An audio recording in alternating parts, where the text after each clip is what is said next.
Day 1. Why is the world collapsing? The new human consciousness manifesto the world is collapsing. But nobody sees it, because this collapse is silent, slow, invisible. While the foundations of a building are cracking, people are dancing on the upper floors. While the ground is shifting, people are still chasing more wealth, more power, more consumption. This collapse didn't happen overnight. Humanity has been silently crushed under the weight of the system it created for the last 50 years. What does science say? Scientists call this a polycrisis, the simultaneous breakdown of economy, ecology, politics, technology, and culture. This concept was first introduced in 1972. The Massachusetts Institute of Technology published a report, The Limits to Growth. The report was simple but terrifying. Unlimited growth is impossible on a finite planet. 50 years later, today, all the predictions of that report are coming true. First point, the collapse of economic structures, unjust prosperity in the last 40 years. The global economy has grown fivefold. Never in human history has so much wealth been produced. But in the same period, income inequality has also reached its highest level in history. 81% of the world's wealth belongs to just 1,000 people. In contrast, 4 billion people live on less than $6 a day. Nobel Prize-winning economist Joseph Stiglitz says, modern capitalism failed to share growth fairly. Therefore, the system has lost its own stability. The problem is this: the purpose of economy has changed. Economy used to be a tool to increase people's welfare. Now economy has become an end in itself. Growth has risen above everything. But what does growth mean? When a forest is cut down, the economy grows. When a cancer patient receives treatment, the economy grows. When a weapon of war is sold, the economy grows. The economy is growing, but people are unhappy. Nature is damaged. Society is fragmenting. Robert F. Kennedy said in 1968, gross domestic product measures everything except what makes life meaningful. Today, the economy works not for humanity, but for capital accumulation. And this system is no longer sustainable. Second point, ecological collapse. The planet's boundaries have been crossed according to the Stockholm Resilience Center's 2023 report. The world ecosystem has exceeded 7 of 9 ecological boundaries. Climate change, biodiversity loss, depletion of freshwater resources, disruption of nitrogen and phosphorus cycles, collapse of land systems, air pollution, plastic pollution, according to NASA data. 2023 was the hottest year recorded in human history. The glaciers in Greenland and Antarctica are melting at 430 billion tons per year. The Intergovernmental Panel on Climate Change warns, if the temperature increase permanently exceeds the 1.5 degrees Celsius threshold, some ecosystems will be irreversibly damaged. The United Nations World Food Program says by 2040, climate-related migrants will exceed 200 million. This is not just an environmental issue. This is an existential crisis for humanity, because humans are not separate from nature. Humans are part of nature. But modern civilization saw nature as an enemy to be conquered, a resource to be exploited. Since the Renaissance, Western thought has placed humans above nature. Francis Bacon said science must interrogate nature. René Descartes defined the world as a machine. When this thinking combined with the Industrial Revolution, it created a devastating impact on the planet. And today we are facing the consequences. The ecological crisis is actually a crisis of consciousness. Third point, political polarization and disinformation, the reality crisis. According to the Oxford Internet Institute's 2022 report, organized disinformation campaigns are being conducted in 81 countries worldwide. On platforms like Facebook, X, and TikTok, artificial intelligence-powered bot networks are being used to manipulate elections, generate anger and fear. The United States 2016 elections are the most striking example of this. In the Cambridge Analytica scandal, the personal data of 87 million people was used for political propaganda through psychological profiling. Noam Chomsky foresaw this manipulation years ago in his work, Manufacturing Consent. The media is an engineering tool for managing public consciousness. Today we are in the age of perception management, not information. Facts no longer matter. Emotional reactions matter. Social media algorithms put content in front of us that angers, polarizes, and frightens us. Because this content creates more engagement. And engagement means advertising revenue. The result: societies are divided into enemy camps. The line between reality and fiction is blurring. There is no common truth left. Plato's cave allegory is even more valid today. People think the shadows on the wall are real. But nobody turns to look at the light. This is not just an information problem. This is a corruption of consciousness. Fourth point, technological imbalance. Inequality in the age of artificial intelligence, according to the McKinsey Global Institute's 2023 report, up to 400 million people could lose their jobs due to automation by 2030. Economists Darren Acemoglu and Simon Johnson from the Massachusetts Institute of Technology say in their book, Power and Progress, when the technological revolution is not guided by justice, it does not increase prosperity. It only strengthens the hand of capital. Artificial intelligence, data economy, and automation are currently under the control of information monopolies: Google, Amazon, Microsoft, Meta, Alibaba. These companies are not just building markets, they are building consciousness infrastructure. Global South countries are users of digital technologies, but not owners. This gives birth to a new form of colonialism, digital colonialism. The resource is no longer land, but human data. UNESCO's 2024 Artificial Intelligence and Ethics report issued a stern warning. The unethical use of artificial intelligence threatens democracy and human rights. The problem is not just the technology itself. The problem is what values guide the technology.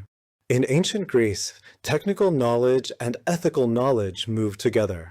Today, technical knowledge has separated from ethical knowledge. Engineers ask, can we do it? But don't ask, should we do it? Albert Einstein said in 1946, our technology has surpassed our humanity. That is why we are in danger. That warning has become reality today. Fifth point, cultural and moral erosion. The loss of meaning. French sociologist Émile Durkheim defined the concept of anomie in 1897, the dissolution of social values, the individual's loss of meaning. Modern humans are at exactly this point today. According to the World Happiness Report 2024, we are living in the period of highest economic growth in human history, but happiness rates are at their lowest level in history. Psychologist Jonathan Haidt explains it this way: social media has put the human brain into a constant cycle of comparison, anger, and envy. The result: loneliness, depression, and suicide rates have doubled in the last 20 years.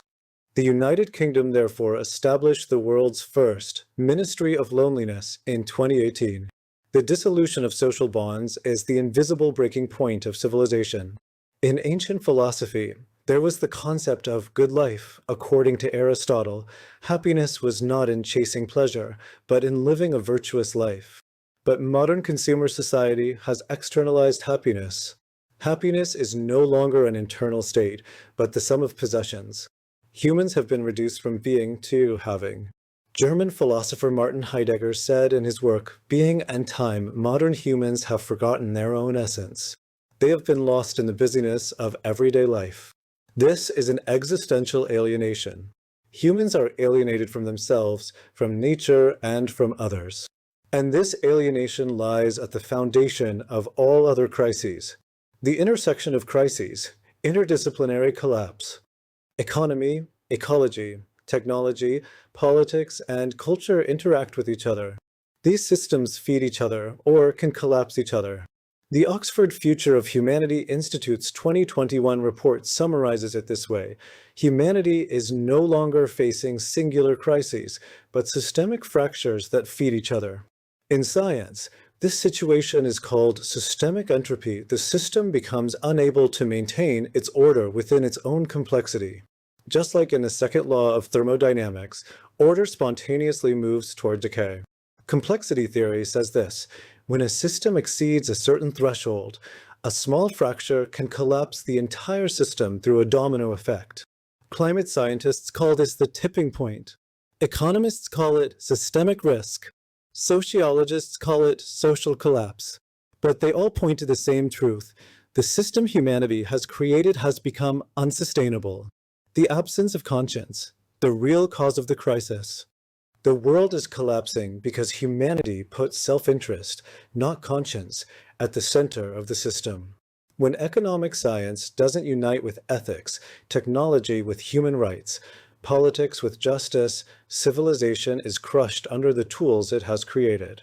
This is not a new situation. Throughout history, civilizations have fallen for this reason. The Roman Empire collapsed due to moral decay and excessive military expansion. Maya civilization disappeared due to environmental destruction and resource depletion. Chinese dynasties fell due to corruption and social inequality. Historian Arnold Toynbee said, in A Study of History, civilizations are destroyed not by external attacks, but by internal moral decay. Today, global civilization faces the same danger, but this time there is a risk of global, not local, collapse. Because for the first time, humanity has power that can affect all of history.